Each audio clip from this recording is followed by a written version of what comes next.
যাক, দেবদার পরে কেউ তো সাহস নিল। Hey guys, welcome to my channel. Brahma Arjun নিয়ে কথা বলবো। তার আগে ব্রহ্ম অর্জুন হচ্ছে আফটার, ওই যে বললাম আফটার খাদান, একটা পুরো খাদান ভাইবসের একটা ছবি, একটা কমার্শিয়াল ছবি, একটা সিটি মার ছবি, একটা এন্টারটেনিং ছবি, একটা বলে না, এটা একটা কমার্শিয়াল ছবি। আমাদের যেটা খিদে ছিল ভাই, বড় বড় প্রোডাকশন হাউসগুলো বসে বসে ঘাস ছিলছে, রীতিমতো এই কথাটা বলতে হয়, কারণ তাদের কাছে পয়সা আছে, তাদের কাছে প্রোডাকশন ভ্যালু দেওয়ার ক্ষমতা আছে। তারা যদি এই ছবিটাকে ব্যাকিং করতো বা এই ধরনের বড় ছবি বানানোর চেষ্টা করতো, অ্যাটলিস্ট সেটার জন্য তাদেরকে একটা স্যালুট জানাতাম। মানে আফটার খাদান, খাদান এত ব্যবসা করেছে, তারপরেও এগুলো গুটিয়ে বসে আছে। আমি সত্যি এগুলোর মাথামুন্ডু বুঝি না, এই প্রডিউসার্সদের, যারা খাদান ব্যবসা করার পরেও গুটিয়ে বসে থাকে। বাট আমি এখানেই এমএস ফিল্মস যারা এটা প্রডিউস করেছে তাদেরকে আমি সাধুবাদ জানাচ্ছি।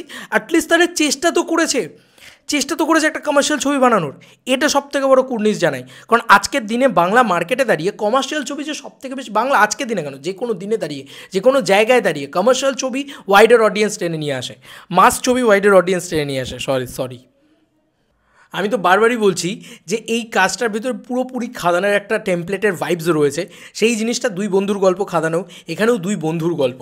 তো আমার না প্রথম দুটো শট প্রচণ্ড ভালো লেগেছে ট্রেলারে, টিজারের ভিতরে, টিজারই তো এটা, হ্যাঁ মানে টিজারের ভিতরে প্রথম দুটো শট খুব ভালো লেগেছে, যেখানে একদম স্টার্টিংই হচ্ছে যেখান থেকে এরকম এই শটটা, এবং তার পরবর্তীতে এই শটটা, এই শটটা এত ভালো একটা এরিয়াল শট হয়েছে, যেখানে বাইকটা যাচ্ছে এবং মানে ক্যামেরাটা যেন এরকম মুভ করে পুরো ঘুরে গিয়ে এরকমভাবে পড়ছে। তো অ্যাকচুয়ালি শট টেকিং খুব ভালো হয়েছে। মানে এই ডিরেক্টরের প্রিভিয়াস কাজ, মানে সৌভিকদার যদি প্রিভিয়াস কাজ তোমরা দেখো, তার তুলনায় অনেক প্রিমিয়ামনেস অ্যাড হয়েছে এই কাজটার ভিতরে, সেটা খুব ভালো। বিজিএমের কাজ ইজ টপ নচ, দুর্দান্ত বিজিএম হয়েছে। মানে বিজিএমের কাজ সত্যি বলছি, গোটা টিজারটা জুড়ে রীতিমতো আমি দেখি এখানে বিজিএমের কাজ কে করেছে।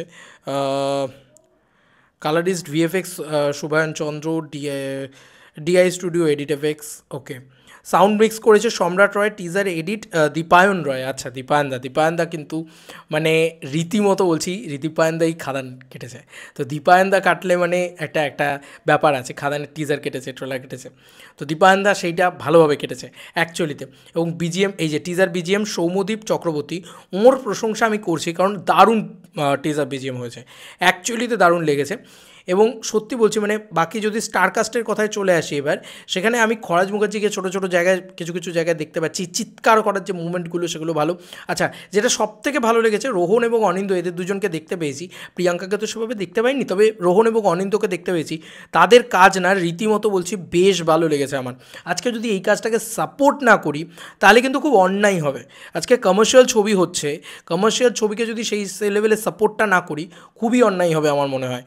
এবং আজকে ওরা যে কাজটা করেছে, হ্যাঁ দেখো, এখন ওদের সেই গাট ফিলিং বা ওরা সেই লেভেলের সুপারস্টার নয় যে দেবদা এসে দাঁড়ালে যে ফিলটা হবে, রোহন এসে দাঁড়ালে সেটা হবে না। রোহন নিজেই বলে যে আমি দেবদার ফ্যান। তো এই জিনিসটা মানে বোঝা উচিত। কিন্তু হ্যাঁ, আমার মনে হয় যে কোথাও গিয়ে চেষ্টা তো করেছে, অ্যাকশন ইত্যাদি ভাল লাগছে দেখতে, শর্ট টেকিং ভাল লাগছে দেখতে, বিজিএম খুব ভালো, যেটা কমার্শিয়াল ছবিতে লাগে, ঠিক আছে, এবং ডায়লগ ইত্যাদিও ভালো, যেটা মহাভারতের গল্প। দেখো, আজকের দিনে দাঁড়িয়ে আমাদের কমার্শিয়াল ছবি মানেই কিন্তু যা নয় তাই একটা বানিয়ে দিলাম, এটা নয় যে একটা সাউথের মতন করে একটা দেখে শুনে একটা বানিয়ে দিলাম, না। এরা কিন্তু চেষ্টা করেছে কী করে বাঙালিয়ানা রেখে কমার্শিয়াল ছবিটা বানানো যায়। প্রথমে তো দুটো হিন্দি ডায়লগ শুনে আমি ভাবলাম জাত তেরি ভাই, এ তো হিন্দি স্টাইলের প্যাটার্নে খেলবে নাকি। কিন্তু আমি আস্তে আস্তে দেখতে দেখতে আমি বুঝতে পারলাম যে না, ওরা বাঙালি কালচারটাকে তুলে ধরার চেষ্টা করবে, ঠিক আছে। ওই যে মহাভারতের সাথে রেজেম্বলেন্স রাখা, মাইথোলজিক্যাল রেজেম্বলেন্স রাখা, সেগুলোকে তারা করবে। দেখো, তারা বাঙালি আনা দিয়ে করুক, এটাই আমি চাই সবসময়। কারণ তারা সাউথের মতন যদি নকল করতে যায় তাহলে খুব মুশকিল, কারণ ওদের কাছে বাজেট আছে, ওদের কাছে অনেক কিছু আছে। কিন্তু আমাদের কাছে বাজেট না থাকলেও আমাদের কাছে বাঙালির গল্প আছে, যেটা খাদানের ছিল সিমিলার একটা কোনো গল্প। এবং ব্রহ্ম অর্জুন হচ্ছে, ব্রহ্ম একজনের নাম এবং একজনের নাম অর্জুন, এরা দুটো ক্যারেক্টার এবং একসঙ্গে এক পাল রাক্ষসের গল্প, মানে অপোজিট দিকে রয়েছে এক পাল রাক্ষস।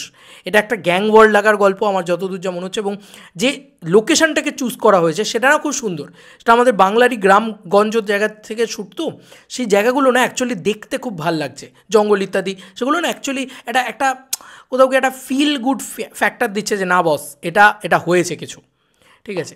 তো প্লিজ ডু, আমি কমেন্ট সেকশনে এবং ইয়েতে ডিসক্রিপশনে লিঙ্ক দেবো, ভাই এই কাজটাকে সাপোর্ট করো, এটা দারুণ কাজ হয়েছে, সিরিয়াসলি এটা দারুণ কাজ হয়েছে। চলো বন্ধুরা, নতুন কোনো ভিডিওতে দেখা হবে, বাই।